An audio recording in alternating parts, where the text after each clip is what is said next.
Irmãos, boa noite mais uma vez, né, a todos.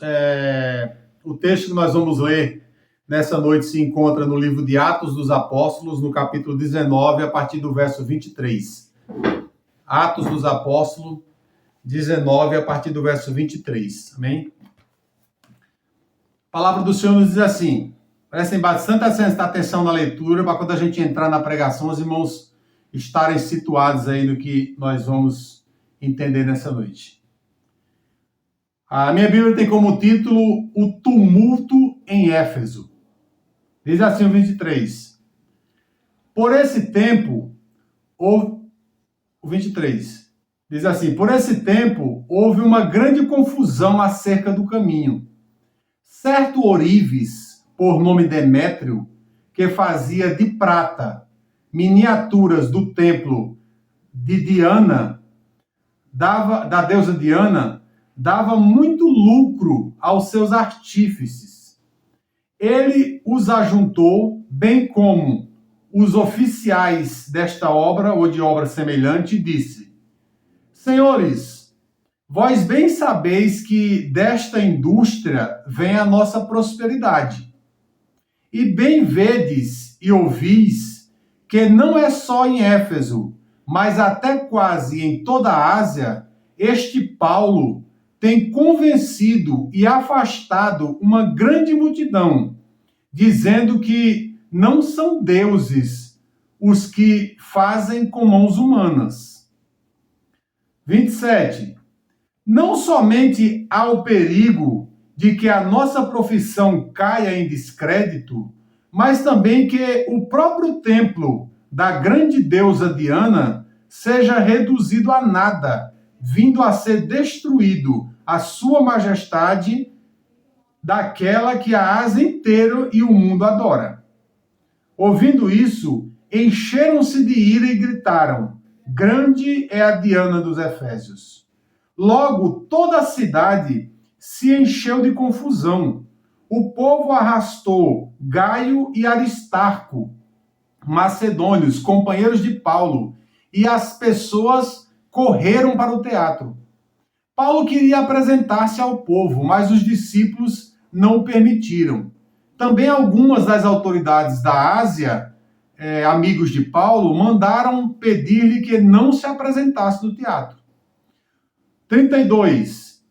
Uns clamavam de uma maneira, outros de outra, porque o ajuntamento era muito confuso. A maioria das pessoas que estavam ali nem sabiam por que estavam reunidas. Então tiraram um tal de Alexandre dentre a multidão e empurraram junto com os judeus para frente. Alexandre fez sinal com a mão, querendo fazer a defesa ao povo, mas quando, porém, perceberam que ele era judeu, todos, a uma só voz, gritaram por quase 2 horas: Grande é a Diana dos Efésios. Então, o escrivão da cidade, tendo acalmado a multidão, disse: Efésios, quem é que não sabe que a cidade dos Efésios é a guardadora do templo da grande deusa Diana, cuja imagem caiu do céu? Ora, não podendo isto ser negado, convém que vos aquieteis e nada façais precipitadamente. Estes homens que aqui trouxestes não roubaram os objetos sagrados do templo de Diana, e nem a blasfemaram. Se Demétrio, porém, e os seus artífices, que estão com ele, têm alguma coisa contra alguém, há tribunais e há procônsules, que ali se acusem, se apresentem as suas queixas. Se alguma outra coisa apresentais, se averiguará em legítima assembleia. Na verdade, até corremos o risco, o perigo, de por hoje sermos acusados de desordem pública, não havendo causa alguma com que possamos justificar todo esse tumulto. Tendo dito isto, despediu a multidão e eles foram embora. Amém, irmãos? Irmãos, a gente está diante de um texto aqui que remete bem ao passado, né? Ao passado, ao nosso passado, ao passado da igreja cristã, primeiro século, né? O fato acontece ali na cidade de Éfeso, localizado na Ásia Menor, onde hoje é a Turquia, né? Um país bem conhecido aí nos países árabes. E Paulo ele estava ali já há 2 anos, pregando o evangelho, ensinando sobre Cristo e dizendo às multidões que se arrependessem dos seus pecados e se convertesse ao Deus verdadeiro. Ali em Éfeso existia um templo que no passado, no mundo antigo, era considerado a 7ª maravilha do mundo, que era o templo dedicado a Diana, Diana dos Efésios, a famosa Diana dos Efésios. Diana também era conhecida como Artemis. Diana, né, para os romanos, Artemis para os gregos. Era uma deusa cujo a tradição dizia que ela era a deusa da caça e deusa da lua. Ela protegia os caçadores noturnos, né? Então, ela era adorada por aquele povo ali, e tinha um tal de Demétrio naquela cidade, naquela região da Ásia, que ele era ourives. E o talento dele, o que ele fazia naquele lugar, era miniaturas de prata do templo da deusa Diana, da deusa Artemis. E com o tempo que Paulo ficou em Efésios pregando ali a palavra, uma multidão de pessoas foram se convertendo ao evangelho, foram se convertendo a Jesus. E à medida que eles foram se convertendo a Jesus, se convertendo ao evangelho, eles foram deixando aquelas práticas religiosas de lado. Foram deixando de praticar a ida ao templo, foram deixando de adorar a deusa, foram deixando de comprar aquelas miniaturas. E eu não sei se num balanço mensal, ou semestral, ou anual, Demétrio percebe que o seu lucro, o seu e dos seus companheiros, estava diminuindo, estava decrescendo. E ele chega a uma conclusão muito óbvia, de que a pregação do evangelho naquele lugar, cuja a meta principal era desviar o povo daquela adoração pagã e levar o povo à adoração ao Deus verdadeiro, era o que estava causando isso. Então Demétrio chama os seus artífices e diz o seguinte: olha, vocês sabem que toda a nossa riqueza, toda a nossa prosperidade vem do nosso trabalho, vem do nosso talento. Nós fazemos deuses de prata e de ouro para o povo adorar. Só que tem um tal de Paulo aí que está pregando que esses deuses feitos por mãos humanas não são de verdade deuses. E ele tem pregado sobre um Deus que morreu, mas um Deus que ressuscitou, um tal de Jesus Cristo, que se ele continuar pregando dessa forma, nós não só vamos cair em descrédito, o nosso trabalho vai ser defraudado, né? Nós vamos ter que parar de trabalhar com isso e procurar outra coisa para fazer, como a própria deusa, ou o templo que tão é adorado pela Ásia e pelo mundo, também vai cair em descrédito. Corre o risco de acabar-se essa adoração. Então, ele incita, né, o povo da cidade inteira a fazerem um tumulto na cidade. Demétrio usa de expertise religiosa para fazer com que o povo se volte contra Paulo, né, a favor da Diana dos Efésios, a favor do templo que ali existia e cujo a adoração era cotidiana, era no dia a dia. E ele consegue, ele leva uma multidão de gente, a cidade inteira enfurecida para o teatro, e eles começam a gritar, e eles começam a pedir explicações, e eles começam a fazer um tumulto terrível. A influência do mal no inconsciente coletivo. Demétrio, muito preocupado com o seu dinheiro, muito preocupado com a sua fortuna, muito preocupado com as miniaturas do templo que ele fazia e que estava diminuindo as suas vendas. Ele usa de malandragem, né, religiosa, ele usa de esquema religioso, e ele faz com que as massas fiquem enfurecidas e vá para o teatro da cidade, vá para aquele local onde eram feitas as reuniões, as assembleias, pedir uma explicação. que no mínimo era a expulsão de Paulo e dos seus companheiros daquela região, se não a morte deles. A influência do mal no inconsciente coletivo. O povo inteiro estava reunido agora contra Paulo. O povo inteiro estava reunido agora contra a palavra de Deus. O povo inteiro estava reunido agora contra o evangelho. E aí eles estão lá fazendo aquele tumulto, fazendo aquele barulho, até que chegam alguns judeus que estavam ali com Paulo também, apesar de não serem convertidos ao evangelho em si, mas estavam ali concordando, estavam ouvindo a mensagem. E Alexandre, que era um grande orador naquela época, sobe e tenta falar com a multidão, para tentar se explicar, porque o próprio Paulo queria ir, mas impediram que ele fosse, porque se ele tivesse ido, tinham despedaçado ele ali, pela raiva, pelo ódio que aquelas pessoas estavam no coração e que foi gerada por aquele Demétrio, que na verdade ele não estava preocupado com a Deus, irmãos. Ele não estava preocupado com o tempo. Ele estava muito menos preocupado ainda com as multidões. O que ele queria era defender o dele. O que ele queria era proteger o dele. O que ele queria era continuar ganhando dinheiro em cima da fé alheia. O que ele queria era continuar tendo vida boa, tendo vida mansa, tendo vida tranquila, sendo sustentado pela maioria do povo que estava ali, que compravam as suas miniaturas do templo de Diana. Ele não estava preocupado com o povo.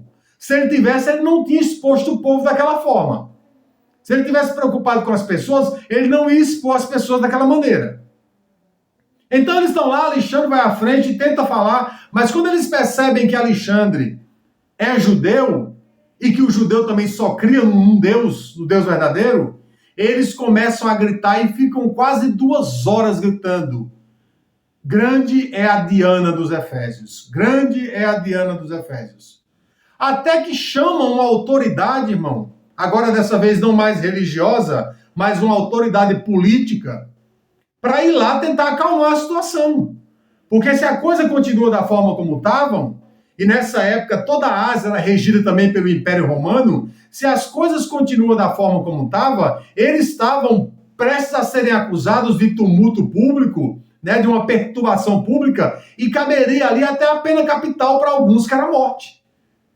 Então, vai lá o líder político, o escrivão da cidade, a autoridade mais forte naquele momento, levanta a mão, o povo se cala e ele começa a dizer: olha, o que vocês estão fazendo aqui? Vocês estão gritando aí a respeito do quê? Só que sabe o que é mais interessante, irmãos? O que é mais interessante é que nenhuma daquelas pessoas sabiam de fato por que estavam ali. Ou um estava gritando por causa de uma coisa, outros estavam gritando por causa de outros, e na verdade, quando o pilar espiritual se move exatamente para pregar o evangelho, para pregar a palavra de Deus. Demétrio fez uma confusão, o poder religioso, o poder político foi lá e arrumou a confusão feita por Demétrio, e o poder espiritual continuou estabelecido. A palavra não parou de ser pregada em Éfeso, as pessoas não pararam de se converter em Éfeso, o evangelho não deixou de ser espalhado em Éfeso e na Ásia Menor inteira, onde aquela cidade estava localizada.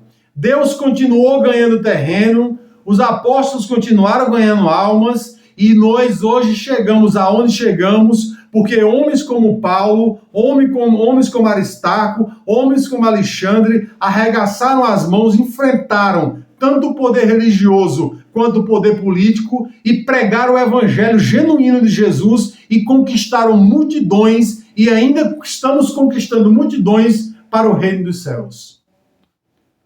O que essa mensagem tem a ver conosco hoje, irmãos? Aonde é que essa mensagem se encaixa nos dias de hoje? É bem fácil da gente entender onde ela se encaixa. Veja que esses pilares que movimentavam as massas no passado são as mesmas que movimentam hoje no presente. E até Jesus voltar, serão as mesmas que movimentarão no futuro.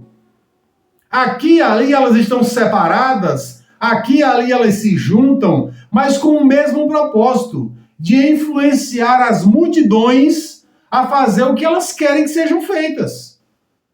Perceba que o poder religioso, ele te manda fazer algumas coisas que você compara com a Bíblia, compara com a palavra de Deus, com o Evangelho de Jesus, e você fala assim, meu Deus, isso tem alguma coisa errada. E como a gente não quer desafiar o líder religioso, porque se é líder religioso, muito provavelmente tem muito mais conhecimento e sabedoria do que eu. Então, muito provavelmente sou eu que estou errado. Sou eu que estou lendo a Bíblia errada, e na maioria das vezes não é, irmão.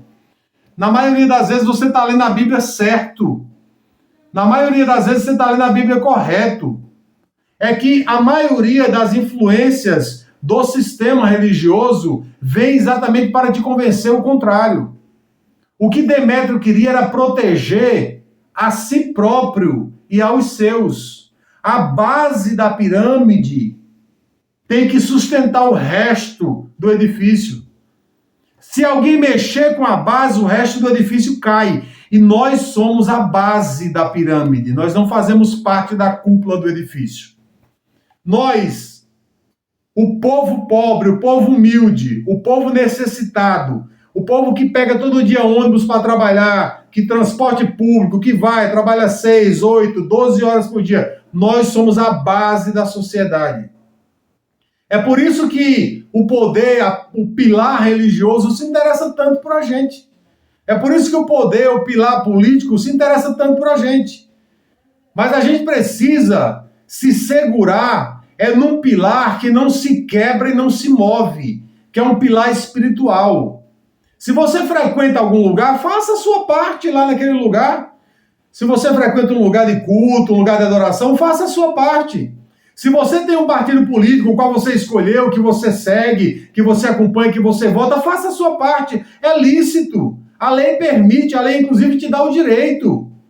Mas não esquece que o pilar que te sustenta, que o pilar que te move e que o pilar que te deu a salvação é o pilar do poder espiritual. Não é aquele que olha no horizontal, é aquele que olha no vertical.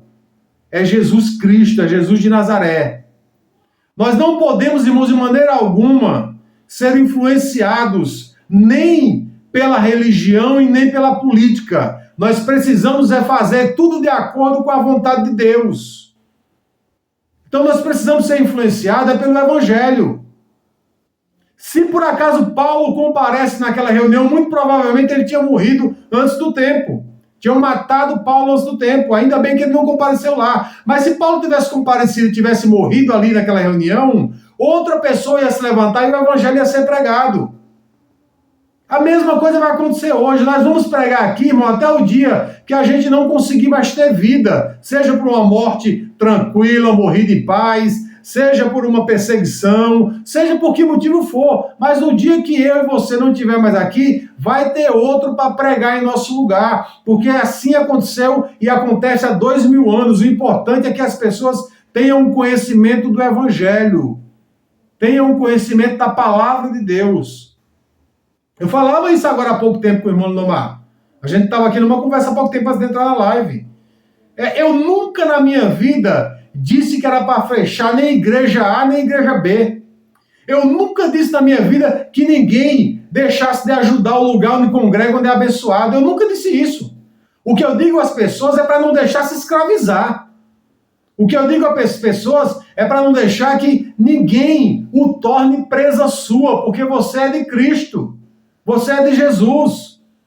Você é servo, mas é de Jesus. Você não é servo de templo, você não é servo de pastor, você não é servo de padre, você não é servo de líder nenhum. Você é servo de Jesus. Você só tem um Senhor, que é Jesus. Os demais são semelhantes a você. Ocupem eles cargos mais altos que o teu ou não. Eles são só semelhantes. E como eu tenho pregado aqui ao longo do tempo, se é trigo, é um trigo que está plantado do teu lado. Se é da videira, é um galho que está do teu lado. Não tem autorização para fazer nada, a não ser pregar o evangelho e interceder pelas vidas. Porque o pastor, a obrigação do pastor é exatamente essa, é pregar o evangelho das boas novas e interceder pelas vidas. Mas é também a obrigação do servo mais baixo da igreja, pregar o evangelho e interceder pelas vidas. Nós estamos de igual modo.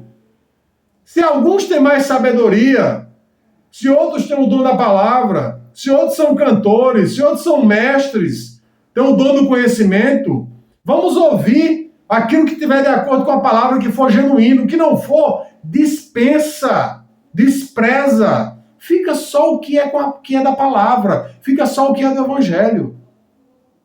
Mas sabe o que a gente vê hoje em dia, irmãos? E principalmente hoje, na atualidade, no Brasil?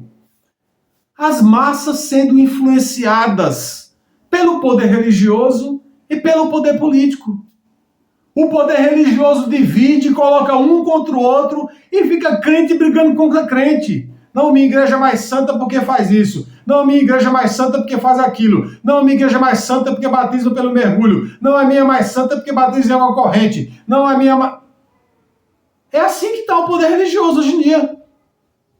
Dividindo as igrejas. E o poder político, como é que está? Como é que estão os homens do Congresso? Como é que estão os homens da Corte Suprema? Como é que está a presidência da República? Como é que estão os homens políticos em quem nós, exercendo o nosso direito e a nossa obrigação, votamos, colocamos lá no poder? Você foi no mercado essa semana já ou não? Vai lá para você ter um susto. Irmãos, o grande problema é que nós somos manipulados de um lado ou de outro, seja do poder religioso ou seja do poder político, mas sabe onde é que nós vemos o sofrimento arder mais do que nunca? É na ponta. É lá no pobre coitado que precisa comprar uma carne, um arroz e muitas vezes não tem condições. Então nós precisamos nos apegar com Cristo. Ele é o nosso Senhor e Salvador de nossas vidas. Vamos exercer os nossos direitos, vamos exercer as nossas obrigações, vamos olhar para o lado religioso e se eu sirvo a algum lugar, sirva com amor, sirva com carinho e faça com que as obras boas dali prosperem. Vamos olhar também para o poder político e vamos olhar com carinho, com amor e analisar e ver o que está certo, o que está errado e exercer tanto a nossa obrigação quanto o nosso direito. Mas não vamos nos fanatizar, nem por um pilar e nem pelo outro. Porque ambos, no fundo, ambos só se preocupam consigo mesmo. Só se preocupa com o seu bem-estar. Você sabe quanto é que ganha o juiz? Quem viu esses dias? Eu compartilhei no Facebook do padre, do Lancelotti. Você sabe quanto é que ganha o juiz? Vê se ele quer abrir mão do salário dele para te ajudar ou para me ajudar. Qualquer magistrado. Nós precisamos trabalhar duro, irmão, para conquistar o que nós conquistamos. E muitas vezes o que a gente conquista é apenas o que comer. Porque não dá para fazer mais além disso. Então vamos nos empenhar mais pelo Evangelho do Senhor. Vamos nos empenhar mais pela obra de Deus. Vamos ficar mais atento no que Jesus tem mostrado para a gente, principalmente nesses últimos tempos. Não vamos tomar partido se for para ser contra o ser humano, seja quem for, de classe A, de classe B, de classe C. Vamos tomar o partido do Evangelho, porque o partido do Evangelho, ele ama e ele ama sem reservas. Nós não precisamos concordar com o outro, mas precisamos amar o outro. Nós não podemos nos entrincheirar contra ninguém, nem porque é religioso, nem porque é político, porque Paulo estava ali e Paulo em momento algum, é dito no discurso, Paulo em momento algum falou mal daquele templo ou falou mal daquela deusa. Paulo em momento algum falou mal daquele povo que adorava ali naquele lugar. Paulo só falou bem de Jesus. Paulo só pregou o Evangelho. Paulo só ensinou a verdade. Só disse e apontou para o giro do céu, aonde está o Deus verdadeiro. E toda vez que foi questionado sobre deuses feitos por mãos humanas, ele disse a verdade. Não, de fato, não são deuses. E são? Deuses feitos por mãos humanas são deuses? Então o que a gente precisa hoje em dia, e precisa mais do que nunca, com uma pressa grande, é começar a se desapegar, irmão, dos amuletos. Vamos nos desapegar dos amuletos. Me permitam entrar aqui na particularidade de alguns, mas eu preciso fazer isso. Sabe lá na Igreja Católica, tanto antes do altar como depois do altar, a hóstia, o cálice, as imagens, o altar, a estola sacerdotal do padre, a veste, a batina. Sabe isso? Nada disso é sagrado. Tudo isso com o tempo se desgasta. O altar, o cupim rói se for de madeira, se for de pedra uma hora quebra. A roupa do padre, uma hora vai ficar velha, vai estragar, vai se furar, vai se rasgar, vai descosturar. Se ficar mal guardado, o cupim vai comer. A mesma coisa acontece com os utensílios, com as imagens que estão ali em cima daquele altar. Uma hora também, pelo muito desgaste do tempo, vão se quebrar, vão se deteriorar. Se cair uma goteira em cima e for de gesso, vai derreter. Mas na igreja evangélica também. Qual que é o poder que tem aquele altar da igreja evangélica, aquele púlpito? Eu fico vendo pregadores que quando entram atrás do púlpito, chega a dar uma tremidinha, né? Parece que tem alguma coisa ali. Eu preguei em púlpito 20 anos, nunca tremi naquele lugar, porque eu nunca vi poder nenhum ali. Porque o único poder que tinha ali era eu quando subia com o Espírito Santo e os demais estavam sentados. Então não existe esse sagrado, irmãos. Isso é tudo amuleto. Tratam a Bíblia como um amuleto. Tratam o púlpito como um amuleto. Ninguém pode subir ali naquele degrau feito de tijolo, porque é um lugar sagrado. É nada. É nada. Sagrado é a presença de Jesus. Sagrado é o Shekinah, a presença de Deus, de Jeová. Só Ele é sagrado e nada mais. Então o que a gente precisa desapegar é do amuleto. A fé é o firme fundamento das coisas que não se veem, mas que se espera, se crê que acontece. Então não existe amuleto para ir até a fé. É aguinha no copo em cima da TV, é caneta ungida não sei aonde, é uma bexiga com o sopro do ar do pastor. Tinha um pastor vendendo uma bexiga junto com a pastora lá, a soprou, estava vendendo por R$500 o sopro ungido do pastor. R$500 a bexiga, com o bafo dele dentro da bexiga. Sai pra lá. Então, irmãos, o povo está indo lá comprar. O pior é isso, é que o povo está indo lá comprar. Outro dia, o outro cidadão aí, o chapeleiro, estava vendendo uma... Sabe aquelas bacias de zinco que tem no Brás?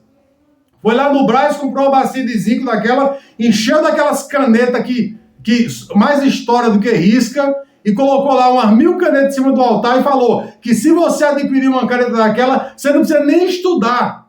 É só ir para qualquer concurso público que você passa, porque a caneta está ungida, não precisa nem estudar. E o povo foi lá na frente e comprou R$1.000 uma caneta. E aí, no final das contas, que não tinha 1.000, podia comprar por 500, que não tinha 500, podia comprar por 100. No final, comprou por 50. O que saiu lá e comprou por 1.000 deve ter saído fulo da vida, né? Porque deu R$1.000 uma caneta, no final o cara estava vendendo por 50. A caneta ungida, que vai fazer você passar num concurso público sem estudar. E o povo acredita, irmão, e o povo vai lá e o povo compra. Aí eu te pergunto, aonde é que está Jesus, irmão? Aonde é que está o Espírito Santo? Onde é que está a Bíblia? Esse povo tem lido sobre Jesus aonde? Se bem que se faz isso, não tem lido, né? Então era esse o problema de Demétrio. Demétrio não estava preocupado, não, com aqueles religiosos, não, irmão. Eu estou preocupado porque vai faltar templo na casa do povo. Demétrio não estava preocupado com isso, não, irmão. Demétrio queria vender o templo dele. Ele queria vender as miniaturas que ele fazia. Do outro lado também, o escrivão da cidade também não estava preocupado com aquele povo também, não. Ele queria acabar com o tumulto. Mas é assim, ó, Demétrio pega, joga para um lado, aí vem o líder político, pega, joga para o outro.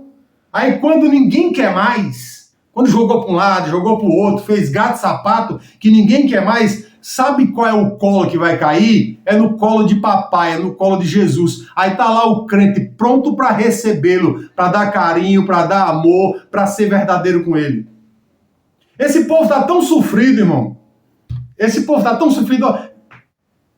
Ninguém sabe por que templos de 600 milhões de reais são erguidos no Brás. Você sabe por quê?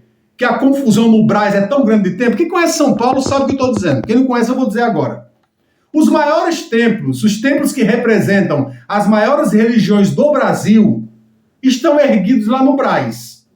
o Templo de Salomão, as igrejas universal, mais umas 2, 3 igrejas universal, e uma igreja católica riquíssima, grande, a Igreja Assembleia de Deus do Brás, a Igreja Assembleia de Deus do Belém. Só falta a Vitória em Cristo. Daqui uns dias o Silas monta uma lá também. Você sabe por que ele está lá? Porque podia estar na Paulista, né? Podia estar nos Jardins, né? Não podia estar num bairro de classe média alta, um bairro rico. Por que está lá? Porque lá o Brás é o centro da miséria de São Paulo. Brás é o centro da miséria de São Paulo, quiçá do Brasil. Tem gente do mundo inteiro ali vivendo miseravelmente. E é da onde essas pessoas tiram seu lucro, é da miséria do povo. É da onde Demétrio tirava o lucro dele. Ou você pensa que o escrivão da cidade comprava a miniatura do templo da deusa Diana? Quem comprava eram os pobres coitados, que não tinham nenhum conhecimento de causa e iam lá comprar para serem abençoados. É por isso que os grandes templos estão lá instalados no Brás, porque eles vivem da miséria do povo. É cada realzinho que é depositado naquele templo ali, é o que enriquece aquele povo. E aí eles jogam para um lado, aí vai para o poder político não dá jeito, joga para o outro, dá uma migalha aqui, outro ali. Aí quando está realmente no desespero total, irmão, ou se mata, tira a própria vida, ou vem para os braços de Jesus, aí tem um encontro com Deus, aí Deus faz a coisa virar totalmente ao favor do crente. Então é isso que a gente precisa fazer, a gente precisa acordar. Consciência cristã também é acordar para isso. É analisar os fatos, é olhar direito. Tomar uma decisão errada? Se você viu que tomou uma decisão errada, muda de decisão. Fez algo que não está de acordo com a vontade de Deus, com a palavra de Deus, percebeu o erro, muda. Não funcionou, não ajudou, sai. Faz diferente. Não deixa ninguém te controlar. Não se torna presa de ninguém. Porque você é um servo de Cristo. Você faz parte do corpo de Cristo. Você é membro do corpo de Cristo. Então preserva isso que você é. E fica atento, irmão, porque a toda hora tá pipocando na televisão, na internet, na rua. Toda hora tem um Demétrio pipocando para convencer a gente a fazer alguma coisa a favor dele. Toda hora tem um escrivão, né, da política pipocando, um líder político, para a gente fazer alguma coisa a favor dele. Às vezes é um post no Facebook, às vezes é um post aqui religioso, é uma coisa ali, a gente nem leu. Só coloca porque tá na caminhada, né? A gente tá indo naquela caminhada, então a gente coloca. Mas lê, analisa, verifica. Vê se isso realmente está de acordo com a fé que você vive. E quanto aos amuletos, eu já vou encerrar, irmãos. Quanto aos amuletos, por favor, vê se entra de uma vez por toda na sua cabeça e no seu coração que o único lugar sagrado que existe verdadeiramente no homem é o seu espírito, e é porque o Espírito de Deus habita lá. É só por conta disso. Mas fora de você não existe reino do céu. O reino do céu está dentro de você. Fora de você o que existe são outras pessoas semelhantes a você, e quando se diz respeito a culto, a sistema religioso, nada é sagrado, nada vai resolver o teu problema. Só Jesus vai resolver o teu problema com a fé que você tem nele. Então esquece os amuletos. Os amuletos não vão te ajudar. Com isso eu não estou dizendo para você não usar brinco, tá? Com isso eu não estou dizendo para você não usar uma voltinha de prata ou de ouro no pescoço. Isso é outra coisa. Isso é enfeite, tá? Usa à vontade. Estou falando sobre amuleto. Fé a gente só coloca no imediato, no direto, que é em Deus. O resto é tudo intermediário, que não te leva a lugar nenhum. Só Jesus te levará, de fato, à espiritualidade que você precisa. E é esse pilar que nós temos que confiar e temos que garantir que nós estamos nele. É o pilar espiritual. O pilar religioso existe, está aí, está manobrando as massas. O pilar político está aí, existe, está manobrando as massas. Porém, eu estou num pilar espiritual. E eu não sou manobrado. Jesus não manobra a sua igreja. Jesus, ele dirige a sua igreja. A religião manobra. A política também. Jesus não. Jesus dirige a sua igreja. Jesus diz, vai para ali, se você não quiser ir, ele não vai te forçar. Então ele dirige você se você quiser ser dirigido por ele. Amém?